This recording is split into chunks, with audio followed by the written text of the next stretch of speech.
brothers and sisters, no, sama sa ito ang gideklara last Sunday, that 2026 is the year of gospel dominion.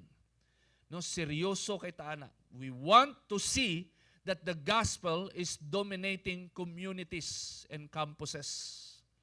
No, so unana ang ato ang direksyon karong tuiga. No, this is very unpopular kay most of the time ang mga declarations sa mga kasimbahanan is always the Lord's favor. It's always good thing. It's always blessing. But in this church, yes, we believe that every year is the Lord's favor. Yes, we believe that every year naji blessing panalangin nga ibubo ang Ginoo. Pero focus kaayo ta igsoon sa ato ang mga declaration nga ang katuyuan sa Dios anang tuiga mahitabo. Muna to ang focus. Nga ang gingharian sa Dios di gyud mo atras, mo abante gyud pirmi every year. Nga ang pulong sa Dios maudyoy mo penetrate igsoon matag tuig ug maudyo nato ang makita kay kung ang pulong manggod sa Dios ang maoy mo penetrate igsoon, makita nimo nga ang resulta ana ang Ginoo lay mahimaya. Amen? Ang Ginoo lang gyud mahimaya. Dili ang nagwali, dili ang pangalan sa simbahan, kundi ang Dios lamang. No? So right now, sugdan nato ang ato ang tuig with the preaching series, The Message That Changed the World. Mauna ato ang preaching series igsoon. Unsay hugot ani nga preaching series? Kung tan-aw nimo ang kalibutan, grabe na kaayo, di ba? Ang success nga makita nimo sa Christianity. Kung imo ang i-research igsoon, mga established institution o kanang mga kuyaw kay, for example, the public school, Red Cross, mga outreach program, big time worldwide outreach program, mga big time na mga colleges like Harvard University, kana tanan igsoon, kabalo ba ka nga Christianity ang nagsugod ana? No? Orphanage, Christianity ang nagsugod ana igsoon. Hospitals, Christianity ang nagsugod. Education for all, Christianity ang nagsugod igsoon. Mangutana ka, giunsa na sa Ginoo. Giunsa na sa Ginoo. No? So naay kalabutan din ha igsoon ang mensahe nga ginadala sa Christianity. Nga pinasahi nga wala sa ubang relihiyon nga naa lang sa Christianity. Nga maoy ni bag-o sa civilization igsoon. Imagine, if wala nag-exist ang Christianity, hangtod karon igsoon, naay mga kultura, for example, in India, nga pag mamatay ang imong bana, ningon ka, Lord, gusto kong love life, nakay love life, namatay man imong bana. Nya ang ilahang culture, kay pag mamatay ang bana, i-cremate man ka, sunugon man ka. Ang problema, apil ang asawa, sunugon, maski buhi pa. Kay namatay man imong bana. Di ka kaingog sana all. Kay sunugon kag apil. Oh, napa di kultura, no? Sa ubang relihiyon nga ang mga dalaga para ma-preserve ang ilang virginity, tahion. Ginatahi igsoon. Oh, mga sisters, ganahan mo ana? No? Nga para ma-preserve mo, tahion mo. Di na sayon. Yaya mo hilak mangani ka butangan kag aryos. No, imagine na. Kung walay Christianity igsoon, di na mausab. No? Mga bata sa unang panahon, pag naay dilubyo, pag naay calamity, problema sa financial, ang ginikanan, ang ilahang mauna-unaan, wala sila panalangini sa Dios, Diyosan nga ilahang gisimba. So sa ilang buhaton, kinsay pinakaihid didto sa ilahang mga anak, kinsay pinakahuyang o naay depekto, maoy dalon nila sa templo o ihalad nila kay Molek nga bakal nga gimugna nga Dios-Diyosan nga naay kalayo sa ilalom ang kamot nga nagbaga-baga didto ibutang ang bata, mamatay siya ginahinay sa kainit, ihalad para panalanginan sila. You cannot imagine unsa nga kalibutan igsoon, no? Ang ato ang mamatan kung walay Christianity. Amen? Walang diha palang daan mag-realize kay igsoon unsa ang impact sa Christianity, makaingon jud ka, Lord, grabing grasya. nga natawo ka karong panahon na wala ka natawo atong panahon, no, nga wa pa nagdomina, no, ang Christianity. So unsay nagpaluyo ana igsoon? Message, mensahe nga mo'y ni bag-o sa kalibutan. Mao na tong hisgutan igsoon. And the first lesson that we are going to discuss is the love that changes everything. The love that changes everything. That is the first lesson that we are going to discuss in this preaching series. The world as we know it knows nothing about the real meaning of love. Kaya mong tanawa ng kalibutan, majority, lahi ilang perspective sa gugma. Lahi ang perspective, igsoon. So when Christ came and revealed the true meaning of love, it made the world upside down. Dito na abrihan ang unahuna sa mga tao. Uy, lahi lagi ni nga gugma. Uy, kuyaw lagi kay ni nga gugma. Radikal lagi kaayo. Dili masabtan. Makabuak lagi og pamilya. Nangasiak ang mga pamilya tungod anang gugmahan na. Unsam na ang gugmaha. No? It challenged everyone to become consistent in the perspective of love that is being used in a negative way. Kaya ang gugma sa kalibutan, grabe ka selfish. Higugmaon lang nimo ang mga tao nga maayo sa imuha mo na gugma sa kalibutan, igsoon. Higugmaon lang nimo ang mga tao nga naa kay benefit. Amen? Higugmaon lang nimo ang mga tao nga magpautang nimo. O ang mga tao nga di na maningil nimo. Kanindot. No, magpautang nga di na maningil. No? Higugmaon nimo ang mga tao nga naay pulos sa imong kinabuhi. That's the perspective. And also, love is being used to control people. It became a negative emotion of obsession. No? Gugma. No? Nahimong obsession ang kalibutan unana igsoon. No? Pinaagi sa gugma willing mo patay. O pinaagi sa gugma willing maghikog. Grabe. Unana ka pariwara, unana kalayo sa kamatuoran ng kalibutan igsoon. And so, because of our Lord Jesus Christ, grabe kaayo na abrihan. Ang alimpatakan, ang kasing-kasing sa kalibutan, sa unsag yo'y tinuod nga gugma nga maoy gihatag sa Dios alang kanatong tanan. No? So atoan ang tanawon so taon igsoon. In Genesis chapter 22 verse 2, mao ni pinakauna nga pulong nga gugma nga gigamit sa Biblia. Diri nimo na ma-encounter. Pinakauna nga pulong nga mabasa nimo ang word nga love. Genesis 22 verse 2. In the biblical perspective, diri ang pinakauna nga gigamit ang pulong nga gugma. And this is the moment of Abraham being tested by God. No? Unsay ingon din in verse 2. Unsay sugo sa Ginoo kay Abraham, take your son, your only son, yes, Isaac, whom you love so much, and go to the land of Moriah, go and sacrifice him as a burnt offering on one of the mountains which I will show you. Kuyaw kayo igsoon.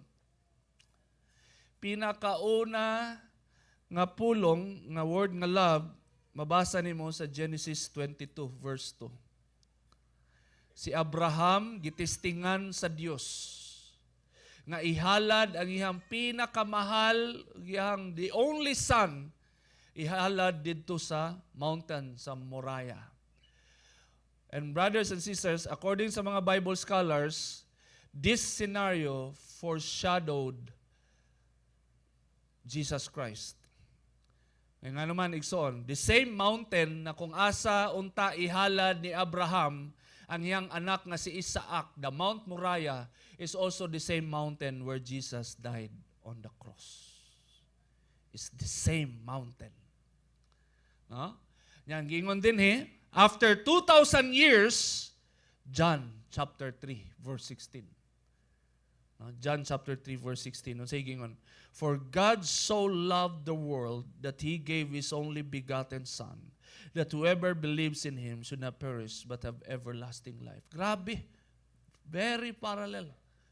Grabe gi-foreshadow ni Abraham ug Isaac ang gugma sa amahan alang kanatong tanan ug ang gugma sa amahan sa iyang pinalangga nga anak nga mao si Jesus. No? Kuyaw kayo igsoon. Kuyaw kayo ang plano sa Ginoo, no? Kuyaw kayo ang perspective sa gugma nga iyahang gipatilaw kay Abraham kay di ba ni kanak si Abraham. Nya nangayo og anak. Nag-desire, tiguwang na. So diyan gibisita sila atong tulo ka anghel, no? Nikatawa pa ang iyang asawa kay giingnan giprophesy nga manganak. Ha! Katawa ko siya. It's too good to be true. Tiguang naman 100 na gud. Anak pa ka 100. Duha kay ka makaanak ka 35 na imong edad. Karon panahon na ha. Oh, patong imong edad og 30, 35, kay mo nag Ginoo makaanak pa ba ni Lord? Unsa lalag ikaw si Abraham? Ikaw si Sarah. No? Pero nakaanak yun. Namilagruhan yun. O kaisa-isa na namilagruhan, ipahalad pag yun. No? Grabing testing. Pero gusto lang di ay sa Diyos. No? Masinati ni Abraham, kay nade say katuyuan, after 2,000 years, ang Diyos di ay ang mabuhat sa ingon. Dili day si Abraham. Kayo. No? In Romans chapter 5 verse 8 to 10, mabasa na to din igsoon, that God showed His great love for us by sending Christ to die for us while we were still sinners. No? And since we have been made right in God's sight by the blood of Christ, He will certainly save us from God's condemnation. For since our friendship with God was restored by the death of His Son, while we were still His enemies, we will certainly be saved through the life of His Son. Mas gipaklaro pa yun ni Apostle Paul. Unsa na? Nang for God so loved the world that He gave His only begotten Son. No? Gipaklaro na niya nga ang gugma sa Dios gipadayag pinagi sa sakripisyo. So I will share to you 3 powerful truths about God's love today. Number 1, God's love surpasses human love. Muna ipinasahi, igsoon na mensahe. God's love surpasses human love. Kung ato ang balikan ang Genesis 22 verse 2, nagmanifest si Abraham o grabing gugma sa iyahang anak. Di ba? Giingon kay sa Ginoo, siya gay nag-describe. No?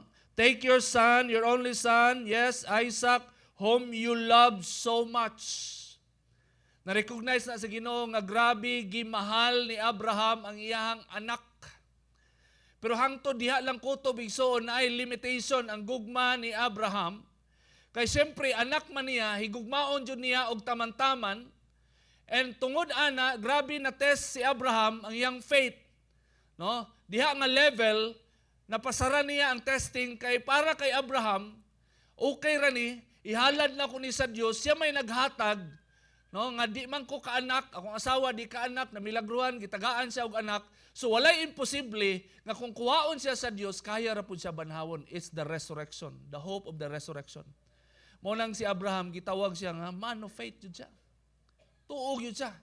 Nga kung kaya gay sa Dios nga gitagaan mig anak nga imposible, unsa na lang ang pagbanhaw aning bataan ni. No, so mo to'y hugot ni Abraham. Pero ang intention to offer his son is only a very limited. Kay gihalad niya yung anak tungod kay gisugo man siya sa Dios. Gidiman man siya, dili tungod kay kusa niya gihalad ang iyang anak. Amen? Makarelate ana, mga amahan ha, mga inahan. Lisod, oy, cute kay mong anak. No, kay mong palangga kay nimo, imo adyong butangag off lotion, di nimo gusto malamukan. Palitan pa nimo muskit. Kay di jud ka gusto nga kuan, bantay jud ka ala. No, di mo halos pagunitan gud sa uban. Oh, pag nay mo gunit, alkoholan, apil ulo lagi alkoholan. Para ma-secure lang yun nga healthy og di magsakit. No? Una na ato ang gugma. Igsoon. No? Pero kana nga gugma di na kalabaw sa gugma sa Dios.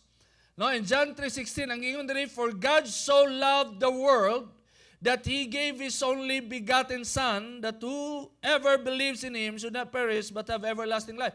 Mao ni nga perspective nga dili kaya abuton sa gugma sa tao, tungod kay ang gugma sa tao kutob ra yun sa mga tao nga duol nato. ug maotong kay Abraham towards sa iyang anak nga si Isaac.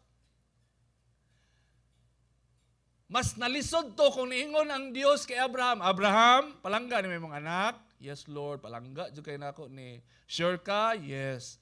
Sige, ihalad na atong mga paraan ng mga tawhana o kana gani mga tribal diha silingan ninyo nga mukaog tao. Oh, ihalad nimong anak para na nila maluwas na sila. Kahilak yung lata lagi si Abraham anak. Oh, kahilak yun siya. Kay di niya ma-reconcile. How come nga ihalad na ako akong anak nga buutan, maayo, inosente para sa mga tao nga makasala. Lisod man na. Buhaton igsoon. Even now, maski ikaw igsoon, i-challenge ka, kaya ba ka mamatay sa mga taong kriminal? Sa mga politician likod sa flood control? Oh. Katong mga nagpuyo o mga luxury life, nagpuyo na sila luxury life, mamatay pa jud ka para sa ilaha?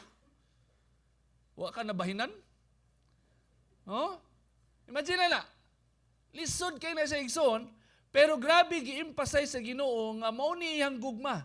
For God so loved the world, no, that He gave His only begotten Son. No, the thoughts to keep. Human love covers only the people closest to us. Mao gyud limitation sa gugma sa tao. Katong duol sa tua, katong kaila nato nga mga mayong tao, no, mga relatives, di pa yun tanang relatives.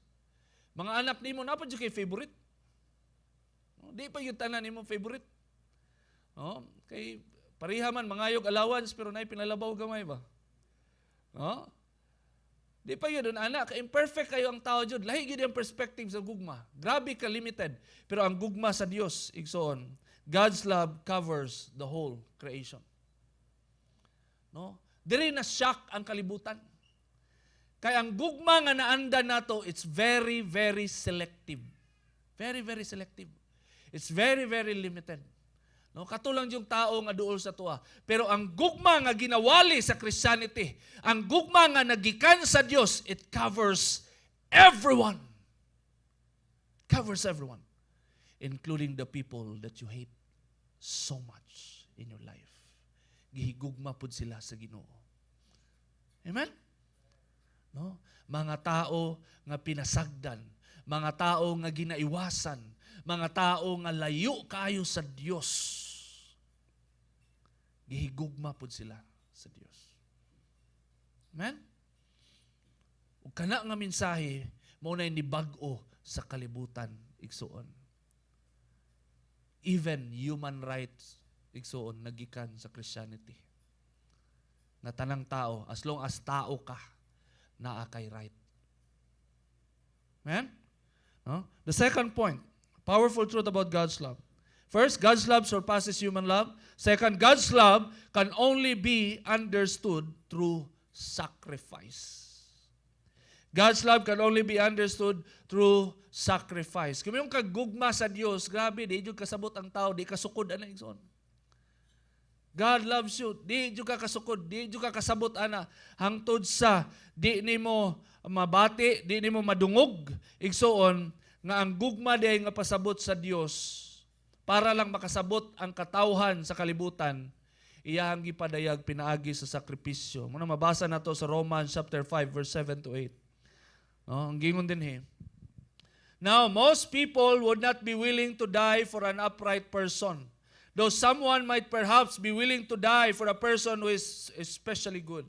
According sa argument ni Apostle Paul, kasagaran sa tao, wala di willing mamatay para sa taong tarong. Kung naamang galing tao nga especially good, nga maayong tao, siguro na some nga willing mamatay para ng tawhana. But commonly, wala gyud. Bisag ikaw, pangutanon nimong kaugalingon, na kay mahimamat diya sa dalan, maayong tao, buutan nga tao, pangutanon nimong kaugalingon, willing ba ko mamatay aning para ng tawhana ni? Kaingon jud kay murag dili sad siguro No? Mao jud na siya, igsoon. No? In verse 8, but God showed His great love for us by sending Christ to die for us. No? Dili enough nga gideklara sa Dios, nga gigugma ta sa Dios, nga gisulat sa Biblia, Dili enough nga gigamit ang mga propeta na mao'y nideklara sa pulong sa Dios ug mao'y ningon that God loves you so much because man by his limited intellect and understanding, because he is a finite person, so di gyud siya kasabot unsa gyud pasabot anang gugma sa Dios hangtod dili niya makita unsay hitsura anang gugmahan na. And according to the scripture, God showed His great love for us by sending Christ to die for us. The sacrifice of Jesus, the death of Jesus on the cross, maunay mo convince sa tibuok kalibutan nga mauni nga gugma ang pasabot sa mga propeta. Mauni nga klase nga gugma ang pasabot sa dihang niingon that God so loved the world and that God so loved you. Kanang si Kristo, makita nimo nga nagbitay sa cross. Mauna nga klase nga gugma. Nga bisan ang pinakatao, nga pinakababa og IQ, makasabot siya. Tao nga walay grado, wala ka eskwela, makasabot siya. Tao nga ubos, uyamot, makasabot siya. Nga naay namatay sa cross alang kaniya. Og enough na nga mo convince sa tao nga gigugma gyud siya pag-ayo sa Dios. Amen? No, maura man gyud na. No, maura gyud na sa igsoon. No? Thoughts to keep. Without Christ's sacrifice, no one will be able to understand the mystery of God's love. Without the death of Jesus, without the sacrifice of Jesus on the cross, no one will be able to comprehend the love of God. Grabe gani karon. Di ba? Namatay na gani si Kristo, nabanhaw na, gisulat na sa Biblia, giwalihan ni mo gugmas Ginoo, di pa magay kasabot. Kaya kung nakasabot na, nisimba na dayon karong Domingo, karong adlaw, nisimba na to. Katong mga giwalihan ninyo, katong mga gi-evangelize ninyo, kung nakasabot na sila sa message, nga gihigugma sila sa Dios, ug ang gugma pinaagi sa pagkamatay ni Kristo sa cross, kung ilahan ang nasabtan igsoon, dugay ra na sila nanimba, dugay ra ni napuno ning simbahana, dugay ra na revival sa Davao, apan ang tao, grabe gyud, lisod jud kaayo pasabton. Unsa na lang kung wala namatay si Kristo sa cross, unya pawalihon ka gugma sa Dios. Muhara gyud, ha? Gigugma ka sa Dios, lahi ilang perspective sa gugma. Gigugma ka sa Dios, pasabot din nila, okay ra ka. Gilab man ka sa Ginoo day nga wa kay simba-simba. No, gigugma man ka sa Dios di ay nga wa kay basa-basa Biblia, wa ka nangalagad. Simba ra kag birthday. No, gigugma man ka sa Dios, ang ilang pag-perspective sa gugma nga okay ra kay sila kay gigugma sila sa Dios. Ang nakapatwist lang ana kay kung tinuod nga okay lang sila nga gigugma sila sa Dios, nganong kailangan man mamatay ni Kristo sa cross kung okay lang sila. O man ay makapaana igsoon. Dili sila okay. Dili okay ang ilang status. Munang namatay si Kristo sa cross para masabtan nimo mao ni gugma sa Dios, dili tungod kay okay ka. Gigugma ka sa Dios, namatay si Kristo tungod kay ikaw, igsoon, by your own effort and merit, you cannot inherit eternal life. You will go to hell if you will not accept the love of God through Jesus Christ. Una lang ang klase ng expression sa gugma. Without Christ's sacrifice, no one will be able to understand the mystery of God's love. The sacrifice of Jesus signals the world that it's worth dying for. The sacrifice of Jesus. Kaya usahay, masinati na ito na igsoon, kanang feeling gani nga murag wala tay pulos. Ha? Maka-feel ka ba nga insignificant ka, wala kay pulos. Kung mamatay ka, walay matingala, labi naghilimon kay ka. 5 years na day, patay na day ka. Patay na dito si Kuan. Grabe mo ito, kahilumon ba? Nung unang tingog-tingog, so panagsaha, para may balaan magbuhi pa ba mo? Huh? Human dilemma. Human problem. Kalang feeling nga wala kay pulos. Insignificant ka. Nga dili ka, no, pag naay option, no, kung sa PBB ikaw pinakauna i-evict. No, if the boat is sinking, ikaw gyud ang masink. Kay walay makigrupo nimo. No? Una nga feeling, isolated, no, insignificant. No, una nga life ang imong naandan, namatan. Then usa ka adlaw ni ana nadungog nimo that somebody highly superior, higher power, the King of Kings, the Lord of Lords, the one who created the universe, the one who created the world, died for you. Who are you? Diba? Who you? Diba? Kailangan King of Kings, Lord of Lords, the one who created everything, nagdesisyon nga mamatay para nimo, nga ikaw para sa imong kaugalingon, wala kay pulos, wala kay bili, pinasagdan ka, no, you are not good enough, and then somebody nadungog nimo nga nay nagwali, God loves you so much, Jesus died for you, my friend. No, grabe. Mo-shift ang imong mind. Kay lahi imong naandan, lahi imong namatan, lahi ang imong panlantaw sa imong kaugalingon. Ug maunay mo bag-o sa imong kinabuhi igsuon.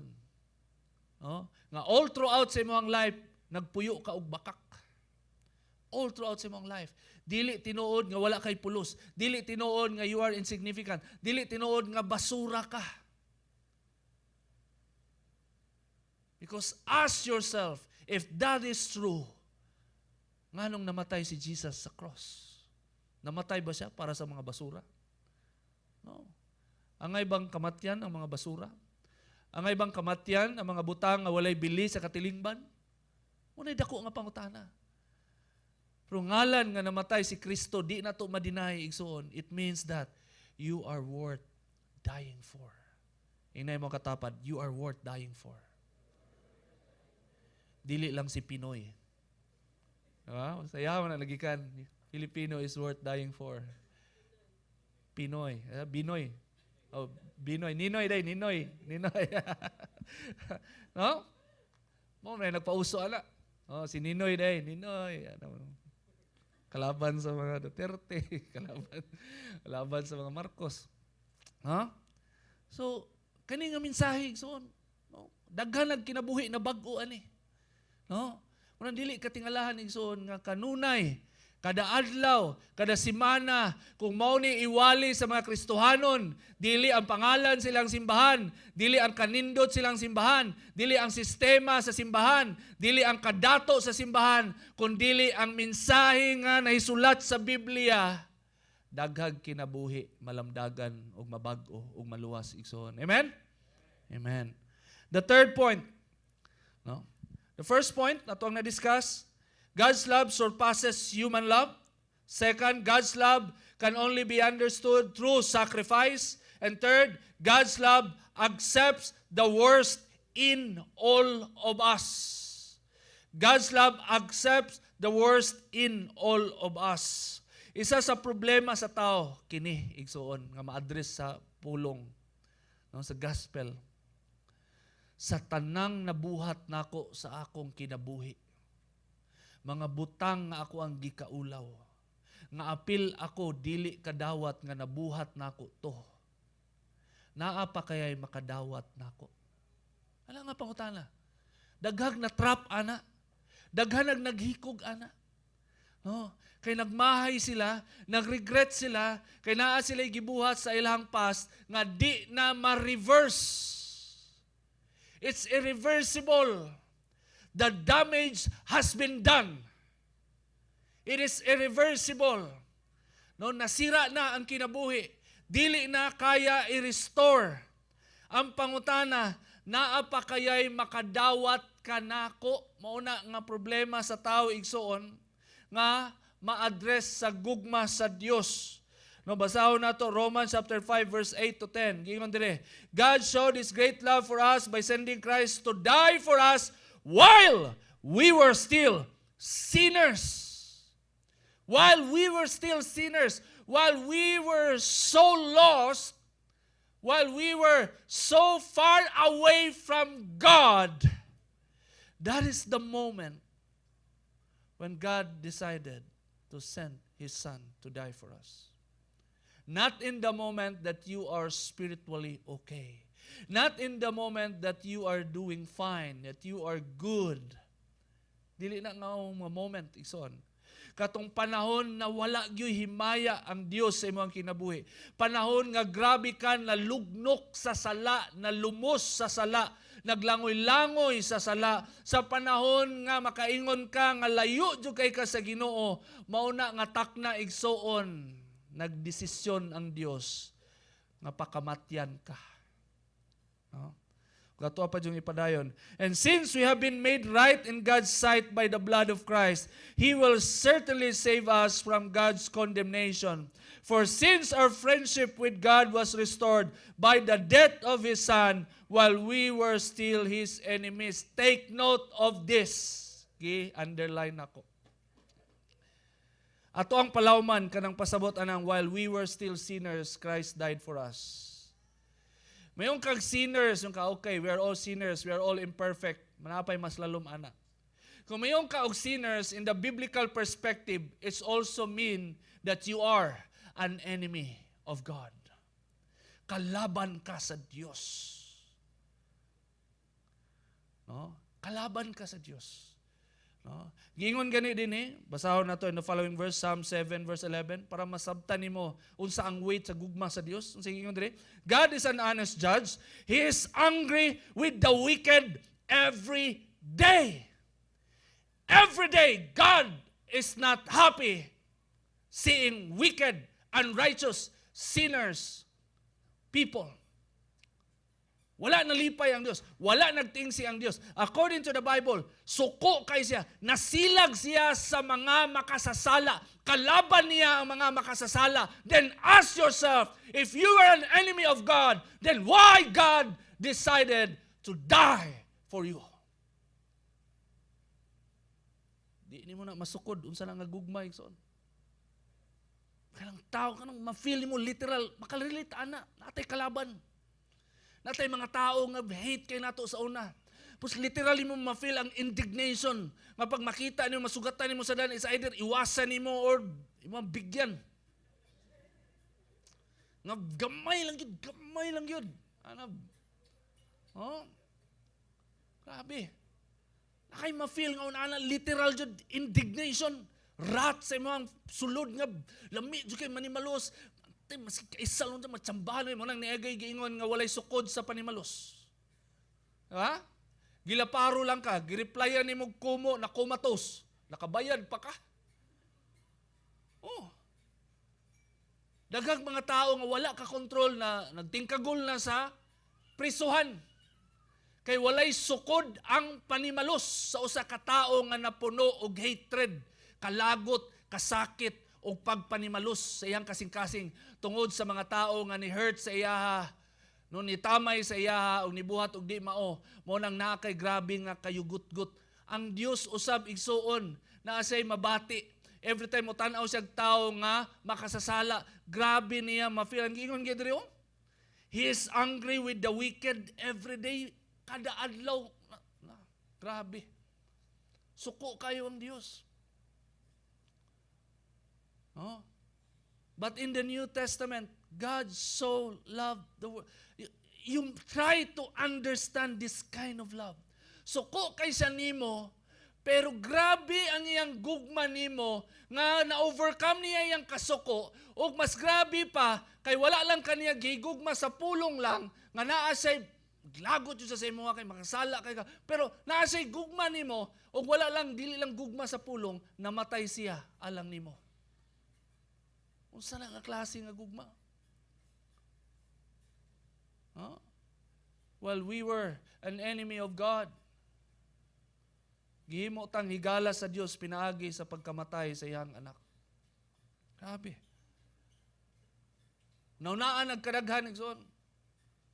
Abi ni mo, God loves you. Abi ni mo, okay ra kay ka, kay gigugma ka sa Dios. Okay ra kay mo mga ginabuhat. Gracious kay ang Ginoo. Gilove you ka sa Ginoo. Ganahan kay ka nang God loves you. Pero wala mo na measure. Unsa na?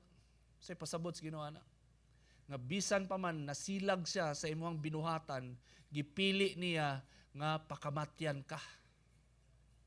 Gipili niya. Mga ginikanan, makarelate ani. Di ba? Imong anak, badlungon kay lami, kay bunalan. Nabunalan jud. Oh, lami kayo na bunalan jud ay abi nagpugong-pugong lang nga ginikanan ba.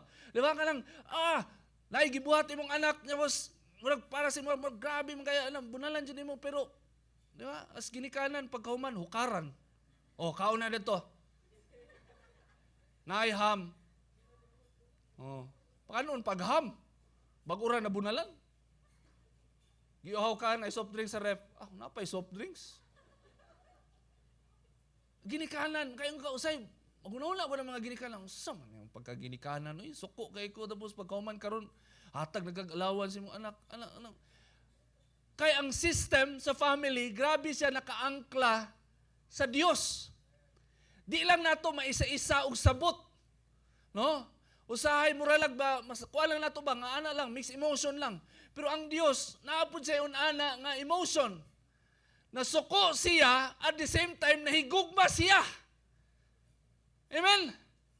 Nasuko siya, kaya imong binuhatan, paimpirnuhay ka. Suko kay si ana. Pero at the same time, gihigugma ka niya, o gipatunayan niya yung gugma sa diyang gialaw niya nga mamatay si Kristo sa cross. Para masabtan nimo nga ang nakapasuko sa iyaha, muna'y makapalaglag nimo sa impyerno. Og ang gugma sa Dios maulay makahatag kanimo og tinuod nga kagawasan, kabag-uhan ug mahimo kang higala pagbalik sa Dios. Amen? Thoughts to keep. The world chooses to love what is lovable, adorable, and beautiful. Mao na ang kalibutan igsoon.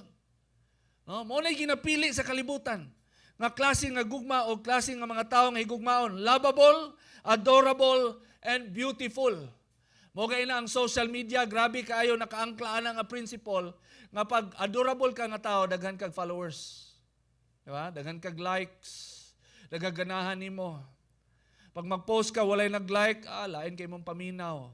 Samot nag-i-unfriend ka, lain kay mong paminaw. Nanay naghikog, kay gi-unfriend. Nanay na stress, kay walay ni like sa iyang post, iyan na lang gibawi. No? Mag-post ka, mag-change kag profile, walay ni like, so imo na lang gi-change ang imong publicity sa imong profile, only me. Ikaw lang ang makita sa imong mga post. Kaya wala mo po imo like, naglagot man ka, at least na kay reason mo nang walay like, walay reaction, kay only me. Diba? The world chooses to love what is lovable, adorable, and beautiful. No? God chooses to love both the lovable and the worst person of all. The worst person of all. Muna ang tao di siya karason. No? Ngayon ka, grabe ako ang binuhatan, grabe ako ang karaang kinabuhi, mga butang sa past, irreversible, damage, dako na kaayo, di na dyan ko madawat, wala na yung makadawat na ako. Maybe, na yung mga lalaki or mga babae, di kadawat nimo, unsa man imong nabuhat, pero 100% sure, ang Diyos kaya kaniya dawaton. Tao, possible. Wala na yung makadawat nimo. Wala yung makadawat sa imong gibuhat, wala yung makasabot sa imong gibuhat, pero pag ang Diyos pangutan-on nimo, dawat ka sa Diyos. Because while you are still a sinner, Christ died for you. While you are still an enemy of God, God restored His friendship with you through the death of His Son. Amen? No? Unsa man ang pinakalala nga sitwasyon nga naa ang tao, kaya na dawaton sa Dios. Kaya na dawaton. Ang dako nga pangutana, dili ang kaya ba na dawaton sa Dios. Ang dako nga pangutana, kaya ba dawaton sa tao ang Dios nga nayon ana nga klase nga gugma. Amen? Muna'y dako nga pangutana.